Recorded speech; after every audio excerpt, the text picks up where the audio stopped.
Hello friends, புதிய விவசாய திருவள்ளூர் ஒத்திக்காடு கிராமம். இது பார்த்திங்கன்னா கருப்பு கவுனி.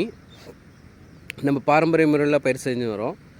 இந்த கருப்பு கவுனி பார்த்திங்கன்னா நம்ம வந்து ட்ரேயில் நாற்று விட்டு 21 நாள் நாற்று எடுத்து நட்டுருக்கோம். கை நடவு நட்டுருக்கோம். ட்ரே நாற்றை கை நடவு நட்டுருக்கோம். நட்டதுக்கப்புறம் பார்த்திங்கன்னா தொடர்ந்து மழை இருந்தது, 2 புயல்கள் இருந்தது. அது உருவானதால் நம்மளுக்கு தொடர்ந்து மழை இருந்தது. மழையிலேயே இருந்ததால் இப்போ ஆற போட்டிருக்கோம். தண்ணி வடிஞ்சு ஓரளவுக்கு ஆறின்னு இருக்குது. இதனால் களைகள் வந்து அதிகமாக வர ஆரம்பிச்சிச்சு. நிறைய களைகள் இருக்குது. இது பார்த்திங்கன்னா நம்மளுக்கு டோட்டலாக வந்து 23 நாள் ஆகிருக்கு. இப்போது நடவு நட்டதுலேருந்து 23 நாள் ஆகிருக்கு.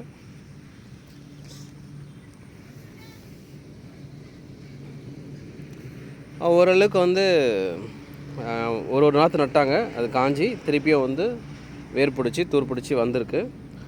ஆனால் நம்மளுக்கு பார்த்திங்கன்னா சுற்றில் பார்த்திங்கன்னா நிறைய களைகள் இருக்குது. களைச்செடிகள் அதிகமாக இருக்குது. இன்னும் மேலெலாம் நிறைய இருக்குது. தண்ணி இருக்கக்கூடிய இடத்துல இல்லை. தண்ணி சீக்கிரமாக ட்ரை ஆன இடத்துல, மேடாக இருக்கக்கூடிய இடத்துல பார்த்திங்கன்னா நிறையவே களைகள் அதிகமாக இருக்குது. இது மாதிரி வந்து நிறைய களைகள் எல்லா இடத்துலையும் இருக்குது.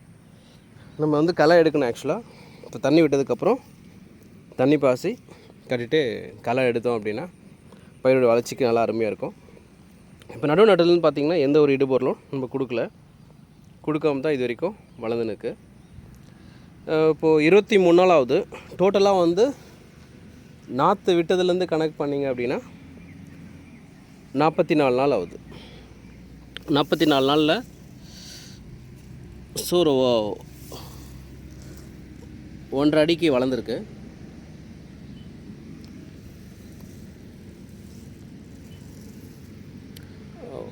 ஒரு அடிக்கு மேலே 1.5 அடிக்கு வளர்ந்துருக்கு. அதே மாதிரி ஈவனாக வந்து மண் நம்மளுடைய கழனி வந்து ஈவனாக இருந்ததுன்னா ஸோ இந்த மாதிரி ப்ராப்ளம்ஸ் வராது. இந்த களைகள் அதிகமாக இருக்காது. தண்ணி ஒரே மாதிரி நிற்கும். வடி போட்டால் அடுத்த நாளே வடிஞ்சிரும். அப்போ உங்களுக்கு கரெக்டாக இருக்கும். அடுத்த 2 நாளுக்கு ஆற போட்டு திருப்பி தண்ணி விடும்போது ஈவனாக வந்து உங்களுக்கு பச்சை கட்டி பயிர் வளர்கிறதுக்கு எல்லாத்துக்கும் சௌகரியமாக இருக்கும். களைகள் வராமல் இருக்கிறதுக்கும் அது ஒரு வாய்ப்பு. பட் நம்ம அது மாதிரி பண்ண முடியல. கொஞ்சம் கொஞ்சமாக சேஞ்ச் பண்ணி வரோம். ஏன்னா ஏற்கனவே இது வாழை இருந்ததால் வாழைகள் இருந்ததை நம்ம குறைச்சினே வந்தோம். கொஞ்சம் கொஞ்சமாக குறைச்சினே வந்தோம் ஒரு வருஷமும். இப்போ முழுமையாக வந்து ஓரளவுக்கு குறைச்சிட்டோம். இப்போ 40 சென்ட்டுக்கு நம்ம வந்து கருப்பு கவுனி நட்டுருக்கோம். ஆனால் மழை வந்து தொடர்ந்து இருந்தது, வளர விடாமல் ரொம்ப கஷ்டப்பட்டுச்சு ஒரு வாரம். அந்த ஒரு 20 நாள் வந்து மழை கண்டினியூஸாக இருந்தது. மழை தண்ணி இருந்துனே இருக்கிறதால வெள்ளம் போகிற அளவுக்கு இருந்ததால் ஸோ வளர்ச்சி கொஞ்சம் பாதிச்சிருக்கும். ஆனால் அது ஆற போட்டிருக்கோம். இது வந்து கண்டிப்பாக இதுக்கப்புறம் சேஞ்சஸ் வந்து நல்லாவே கிடைக்கும். பட் இந்த அளவுக்கு பார்க்கறதுக்கு எல்லாமே ஈவனாக நட்டதுலேருந்து ஈவனாக வந்து ஓரளவுக்கு தூர் பிடிச்சி நல்லா அருமையாக வந்திருக்கு. இடத்துக்கு இடம் மாறுபடுது.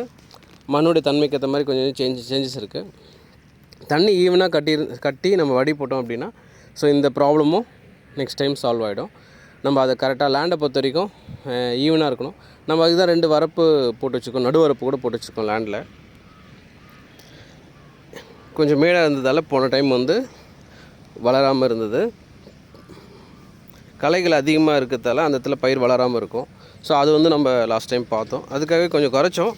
இருந்தாலும் வந்து இன்னும் அந்த இடத்துல ரெடியூஸ் ஆகலை. அந்த சேம் சென்டர் போர்ஷனில் வந்து பார்த்திங்கன்னா நிறைய களைகள் இருக்குது. நம்ம நடுவரப்பு வந்து போட்டிருக்கோம். ஸோ இந்த வாட்டி வந்து நடுவரப்பு போட்டது ரீசன் வந்து தண்ணி வந்து கட்டி வைக்கணும், டக்குன்னு ட்ரை பண்ணணும் அப்படின்றதுக்காக வேண்டி இந்த மெத்தட் பண்ணியிருக்கோம். இது டோட்டலாக பார்த்திங்கன்னா ஒரு 60 அடி தான் வரும். நம்ம 60 அடிலே வந்து இந்த இடம் மேடாக இருந்ததால் நம்ம ஒரு வரப்பாகவே அண்டை வெட்டுற மிஷினை வச்சே நம்ம இந்த வாட்டியை வந்து போட்டு விட்டுருக்கோம். ஸோ இதனால் வந்து தண்ணி அடி போடுறதுக்கும் டக்குன்னு மழை பெஞ்சால் தண்ணி நிற்கிறதுக்கும் கிடைக்கும். ஏன்னா நம்ம கழனி வந்து பக்கத்து கழனியோட கொஞ்சம் மேடாக இருக்கும். நிறைய எருவெலாம் கொட்டியிருக்கோம், மண்ணெலாம் கொட்டியிருக்கோம். சம்புக்கு தேவையான மண்ணெலாம் எடுத்து இதில் கொட்டியதால் ஒரு 12 லோடு எருவும் 12 லோடு மண்ணும் வந்து இந்த 5 வருஷத்துக்கு முன்னாடி நம்ம பண்ணியிருக்கோம். ஸோ அதுதான் தொடர்ந்து வந்து நம்மளுக்கு வந்து ஹீல்டு கொடுத்துன்னு இருக்குது. ஆனால் நம்ம வந்து எந்த ஒரு இடுபொருளும் கொடுக்காம எப்படி இந்த பயிர் வளருதுன்றதை நம்ம பார்க்கறதுக்காக தான் இந்த டைம் வந்து நம்ம ட்ரை பண்ணுறோம். எல்லா இடத்துலையும் ஈவனாக தான் இருக்குது. தண்ணி இருக்கக்கூடிய இடத்துல எல்லா இடத்துலையும். ஆனால் என்னென்னா தண்ணி இல்லாத இடத்துல ஃபஸ்ட்டு ட்ரை ஆகக்கூடிய இடத்துல பார்த்திங்கன்னா களைகள் வந்து அதிகமாக இருக்குது. ஸோ நம்ம வந்து களை எடுக்கத்தான் இப்போ அடுத்த ஒர்க்கு. நம்ம களை மட்டும் எடுத்து விட்டுட்டால் போதும், இந்த பயிர் வந்து நல்லா அருமையாக இருக்கும். அதுக்குள்ளே வந்து பயிர் ஹைட் ஆகிடும். இப்போ வந்து 30 நாள் நட்டுருந்தீங்கன்னா இந்நேரத்துக்கு வந்து களை எடுக்க கஷ்டமாக இருக்கும். மேலே கண்ணில் முகத்துலலாம் படும். அவங்களுக்கு வந்து கஷ்டமாக இருக்கிறதால அவங்க என்ன பண்ண கிள்ளி விட்டுட்டு பாதி எடுப்பாங்க, எடுக்காமல் போயிடுவாங்க.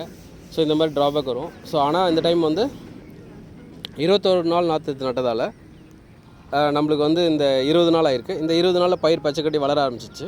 ஸோ இனிமேட்டு ப்ராப்ளம் இல்லை. ட்ரை பண்ணாலும் நம்ம தண்ணி இல்லாமல் இருந்தாலும் கவலை இல்லை. அதனால் வந்து இப்போ களை எடுக்கணும்னு சொல்லிட்டு நம்ம ஆள் வச்சு விடும்போது அவங்களுக்கு கஷ்டம் இருக்காது. செய்கிற வேலையை கொஞ்சம் கரெக்டாக செய்வாங்க. அவங்களுக்கு அந்த முகத்தில் குத்தும், அந்த மாதிரிலாம் ப்ராப்ளம் இருக்கும். அதெல்லாம் நம்ம ஃபேஸ் பண்ணோம் லாஸ்ட்டாக. ஸோ அதெல்லாம் கொஞ்சம் அதை அவாய்ட் பண்ணி கொடுத்தா அவங்களுக்கு கொஞ்சம் நல்லாயிருக்கும். ஸோ எனிவே 23 நாள் நட்டு கருப்பு கனி இப்படி தான் இருக்குது. நெக்ஸ்ட்டு களை எடுத்ததுக்கப்புறம் பயிருடைய வளர்ச்சி எப்படி இருக்குன்றதை பார்க்கலாம். பட் எந்த ஒரு ஈடுபடும் நம்ம இந்த வாட்டி கொடுக்க போகிறதில்ல. நம்மளுக்கு தேவையான சத்துக்கள் மழை மூலமாக நம்மளுக்கு கிடைக்கிறதால நம்ம கொடுக்கணுன்னு அவசியம் கிடையாது. நம்ம லேண்ட் ஆர்கானிக்காக இருந்தால் மட்டும் போதும். நம்ம ஆர்கானிக்காக கொடுத்துன்னு வரும்போது அதுக்கு தேவையான சத்துக்கள் மண்ணே வந்து அது உற்பத்தி பண்ணிக்கும். ஸோ அதுதான் நம்ம வந்து ஒரு டைமாக செக் பண்ணுறோம். பட் கொடுக்கலாம் எல்லாமே கொடுத்தா. ஸோ கொடுத்ததால் தான் பயிர் வளர்ந்ததுன்ற மாதிரி ஆகிடும். நம்ம கொடுக்காமல் செக் பண்ணும்போது தான் தெரியும். நம்ம ஒரு தடவை செக் பண்ணல, தொடர்ந்து அப்படி தான் செக் பண்ணின்னு வரோம் ஒரு டைமும். பட் ஹைபிரிட் நெல்லும் நம்ம நட்டோம், அதுலேயும் நம்ம ஹீல்டு எப்படி இருக்குன்னு பார்த்தோம். ஸோ அதேமாதிரி இந்த டைம் வந்து நம்ம சம்பா பட்டத்தில் எப்பவுமே கருப்பு கனி, தூயமல்லி, சிவன் சம்பா இப்படி தான் நம்ம நட்டுன்னு வரோம். ஸோ அதனால் நம்மளுக்கு என்ன மாதிரி ஹீல்டு கிடைக்குதுன்றத ஒரு டைம் நம்ம பார்த்துன்னு வரோம். பட் 0 பட்ஜெட்டில் நம்ம வீட்டுக்கு தேவையானதை நம்ம செய்யணும். மெயினாக இது வந்து நம்ம பார்த்திங்கன்னா ப்ராப்பராக நட்டு அறுவடை பண்ணுறோன்னா இது நடுவில் ஏற்படுற இடர்பாடுகள் என்ன மாதிரி இருக்குது, அதுக்கேற்ற மாதிரி ஈரப்பதம் ரொம்ப முக்கியம். காற்றுல ஈரப்பதம் இருந்தாவே பயிர் பச்சைக்கடி நல்லா வளர ஆரம்பிச்சிடும். அது சம்பா படத்தில் நம்மளுக்கு இயற்கையாக கிடைக்கும். அதே நேரத்தில் நைட்ரஜன் சத்து மழை மூலியமாக நம்மளுக்கு கிடச்சிரும். நம்ம நடுவு இடத்துலேருந்து மழை இருந்ததால் அதுக்கு வந்து ரொம்ப ஒரு ஊட்டச்சத்தாக இருந்தது. ஸோ அதனால் பயிர்கள் வளர்ச்சிக்கு வந்து பாதிக்காது அப்படின்னு நம்ம நம்பணும். அதே மாதிரி மழை முடிஞ்சு வெள்ளம் போய் ஸோ பயிர்கள் வந்து தூர்பிடிச்சி வளர்ந்து நிற்குதுன்னும் போது அதுவே ஒரு பெரிய ஆச்சரியம். ஸோ இந்த விதத்தில் பார்க்கும்போது ஓகே. நம்ம இதுக்கப்புறம் வரக்கூடிய அடுத்த ஸ்டேஜ் பயிர் வளர்ந்து தூர் பிடிச்சி அதுக்கப்புறம் வந்து தூர்கள் பிடிச்சி அதுக்கப்புறம் நெல்மணிகள், இந்த ஸ்டேஜில் வந்து என்ன மாதிரியான ப்ராப்ளத்தை நம்ம ஃபேஸ் பண்ணுறோம், அது நம்ம எந்த இடுபொருளும் கொடுக்காமல் அது வந்து நம்மளுக்கு கொடுக்குதா, சப்போர்ட் பண்ணுதான்றதை நம்ம வரக்கூடிய வீடியோவில் பார்க்கலாம். தேங்க்யூ.